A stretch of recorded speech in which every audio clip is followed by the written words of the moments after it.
Ոչ թե հին խմորով տոնը կատարենք, ոչ թե չարության եւ ազգամության խմորով,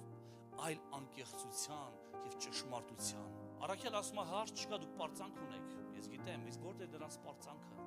Որն էր Կորինթացիների պարծանքը, գիտես որն էր։ Զորություն, իմաստություն, գիտելիքներ, բազում հայրեր եւ բազում դաստիարակներ, բայց հայրերն են քիչը։ Գիտես որն է նրանց պարծանքը։ Պողոս առաքել ասում է, ձեզ հավասարը չկա գիտությամբ եւ զորությամբ, բայց ձեր մեջ այնպիսի բան եք թույլ տվել, որ իսկի աշխարհում ամոթ դրա մասին խոսել։ Որտեղից այդ ամենը, որտեղ թույլ են տվել։ Թույլ են տվել մի փոքր խմորիչը ներթափանցի մարդու մտքի մեջ։ Ցանկությունը հղանալով ծնվում է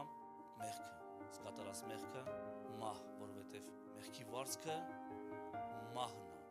Մեղքի վարձքը բաժանումն է։ Մահ դա նշանակում է բաժանում։ Մեղքը հեռացնում